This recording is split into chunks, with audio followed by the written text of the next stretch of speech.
Fui moço e agora sou velho, mas jamais vi um justo nem a sua descendência mendigar o pão. Muito bom dia, que a graça e a paz do nosso Deus nessa manhã esteja sobre você e sobre a sua vida. Queremos a cada dia estreitarmos os nossos relacionamentos com o Senhor. Queremos nessa manhã mais uma vez permitir que Ele fale ao nosso coração. Somos servos dEle. E queremos permitir que a sua palavra seja aquela que nos norteie e nos ensine o caminho que nós devemos seguir. A palavra de Deus também nos fala que os anjos do Senhor se acampam ao redor daqueles que o temem e os livra. E nós cremos que nesse momento os anjos do Senhor estão ao nosso redor.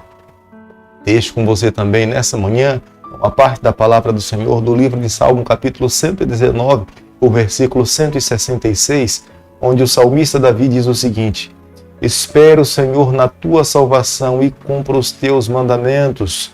Nós só podemos esperar em salvação se crermos em Jesus Cristo, porque é exclusivamente uma prerrogativa do Senhor.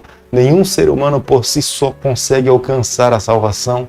É por isso que precisamos a cada dia manter comunhão com o Eterno. A cada dia nesse canal nós estudamos um capítulo da palavra do Senhor e nessa manhã convido você a ter nas mãos a palavra de Deus no livro de Jó, capítulo 31, o versículo 1 e o versículo 2. Fiz aliança com os meus olhos, como, pois, os fixaria eu numa donzela? Que porção, pois, teria eu do Deus lá de cima, e que herança o Todo-Poderoso desde as alturas? O capítulo que nós estaremos estudando nessa manhã é uma declaração, é uma testemunha clara da vida inocente que Jó vivia diante do Senhor. Aqui nesse capítulo nós encontramos Jó testemunhando a respeito da maneira como ele viveu com o seu Deus. Ele sabia que os seus olhos jamais poderiam se demorar sobre alguma coisa que pudesse destruir a sua ligação com Deus. A sua mente poderia cobiçar algo, mas se ele desviasse rapidamente os seus olhos de algo que ele poderia alimentar sentimentos, que no futuro poderia lhe destruir a sua relação com o seu Senhor, ele então o fazia. E aqui está a prova clara da fidelidade e integridade de Jó. Jó não tinha apenas tomado a decisão de não se envolver em pecados públicos, como o adultério, olhar com um olhar de cobiça para uma moça, mas ele também tinha blindado aquelas ações que poderiam internamente ruir a sua vida com o seu Deus, os seus pensamentos. Como nós podemos ler no versículo 1 do capítulo que nós estamos estudando nessa manhã, o propósito de Jó era manter o seu coração puro diante do seu Deus. Era por isso que ele não poderia olhar para uma moça com pensamentos impuros. Ele sabia que o pecado não apenas se concretizava quando ele agia, mas quando ele também alimentava no seu coração pensamentos impuros a respeito de alguém ou de alguma coisa. Ele tinha plena consciência, por mais que os seus amigos lhe acusassem a respeito de pecados, a razão do seu sofrimento, ele avaliava a sua vida à luz da palavra de Deus e entendia que diante do seu Deus ele estava vivendo uma vida pura. Embora Jó fale no verso 6 a respeito de fidelidade, isso não quer dizer que em nenhum momento ele não tivesse cometido pecado.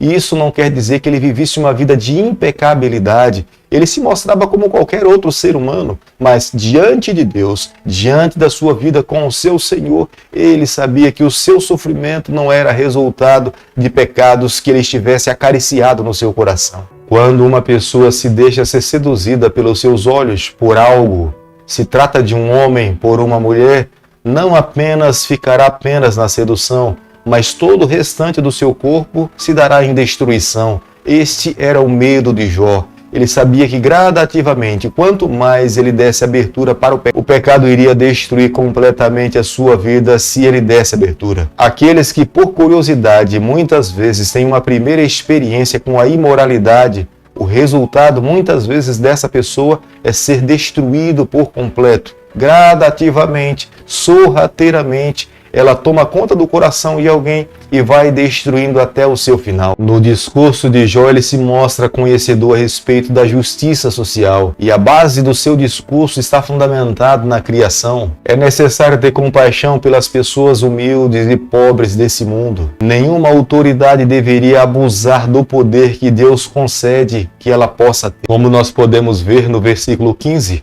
Jó tinha uma visão muito mais ampla a respeito de como Deus via os seres humanos nessa terra. Jó entendia que todos os seres humanos diante de Deus eles são iguais. Embora ele vivesse no período onde os mais fortes dominavam sobre os mais fracos, mas já nesse período ele aborrecia esse tipo de comportamento. A escravatura não era o ideal de Deus. Deus não criou seres humanos para serem escravos de outros seres humanos. Deus criou todos os seus filhos para gozarem de liberdade. Como é que um senhor poderia dominar sobre o seu escravo como sendo um objeto? De fato, Jó estava muito à frente das pessoas que viviam na sua época. Diante dos seus amigos, Jó declara a sua fidelidade a Deus, a sua comunhão com o seu Deus. Jó reconhecia Deus como sendo soberano sobre a sua vida. Somente Ele é criador de todas as coisas, somente Ele é digno de ser adorado. É o próprio Jó que nega os pecados que os seus amigos lhe atribuíram. É diante do seu próprio Deus que ele confessa que ele tinha vivido uma vida correta. Jó, através do seu discurso, ele começa a negar que a verdadeira felicidade dependa de dinheiro.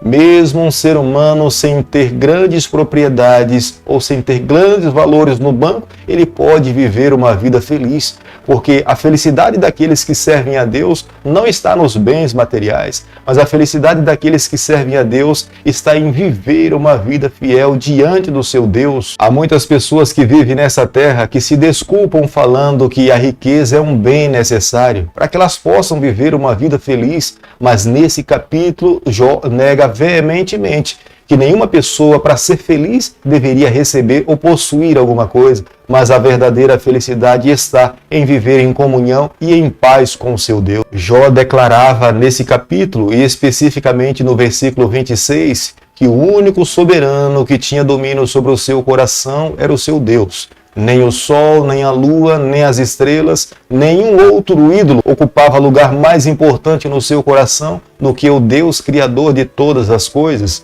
Porque no Oriente Médio, tudo aquilo que refletia luz era passivo de ser adorado. Mas este não era o comportamento de Jó. Os orientais tinham o costume de beijar as mãos como representação de beijar os seus próprios ídolos. Pelo fato das estrelas e os astros estarem tão distante deles e eles não poderem beijar os astros, então eles beijavam as suas mãos. Mas Jó estava aqui declarando que ele nunca participou desse tipo de idolatria. Quando nós nos voltamos para a idolatria, nós estamos negando a existência de Deus, nós estamos negando a soberania de Deus sobre a nossa vida. E Jó veementemente afirma que ele não tinha e não exercia esse tipo de adoração. É pecado em se alegrar pela desgraça de outras pessoas. Moisés condenou esse tipo de ação. Jesus Cristo também, quando esteve aqui nessa terra, ele condenou esse tipo de ação. Nós jamais deveríamos nos alegrar com o sofrimento ou com a desgraça de uma pessoa, mesmo que nós a consideremos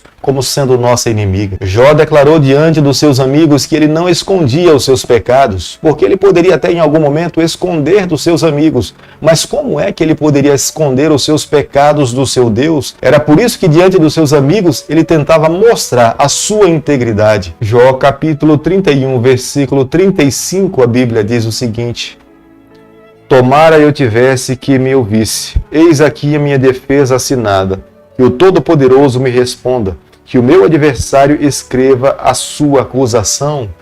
Jó estava nesse momento apresentando para os seus amigos e para todo o universo a sua vida ilibada diante do seu Deus. Ele sabia que na sua análise pessoal nenhum pecado foi encontrado sendo acariciado. Não é que Jó fosse diferente das outras pessoas, mas o seu sofrimento não era resultado de pecados que tinham sido guardados dentro do seu coração. E aqui especificamente no versículo 35, ele coloca como sendo uma declaração diante dos seus amigos e diante do seu Deus. Era uma declaração de uma vida limpa diante do seu Deus. Ele mesmo iria assinar aquela declaração. Se tivesse alguém que pudesse lhe acusar de algo, de fato e de verdade, que ele então se manifestasse naquele momento. Jó encerra suas palavras se apresentando diante do grande juiz, o Todo-Poderoso, Criador dos céus e da terra. Ele se apresentava diante do seu Deus declarando inocência. Se porventura tivesse alguém que soubesse e tivesse provas dos seus pecados, que se apresentasse. As suas palavras finais oscilam entre esperança e desespero.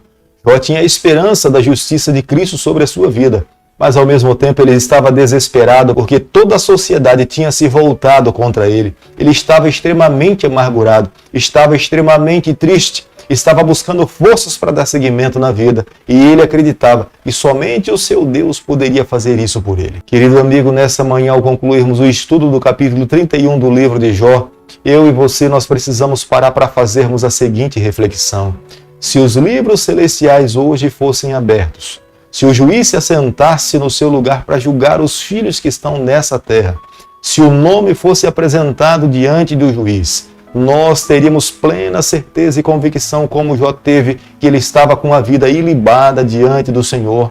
Será se porventura nesse momento, diante do tribunal do Senhor, nós iríamos recorrer a ele para apresentar algum pecado e pedirmos perdão pelos nossos pecados?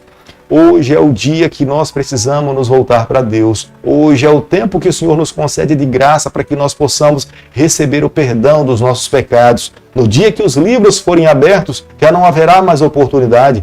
Aqueles que estiverem salvos, estarão salvos. E aqueles que estiverem perdidos, estarão perdidos. Portanto, o dia da oportunidade da nossa salvação é o dia que o Senhor nos concede hoje. Portanto, aproveitemos, nos voltemos para o nosso Deus, confessemos as nossas falhas, abandonemos as nossas práticas pecaminosas e peçamos a Deus uma nova oportunidade. E entendamos, e como um pai de amor que ama os seus filhos, Ele é o Deus da segunda chance, é o Deus da graça, é o Deus da misericórdia, nos dará a oportunidade para podermos recomeçar.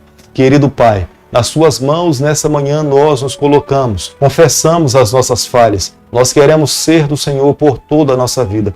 Fica conosco no decorrer desse dia, é o nosso pedido, é a nossa oração e o fazemos em nome de Jesus. Que o Senhor te abençoe e te guarde.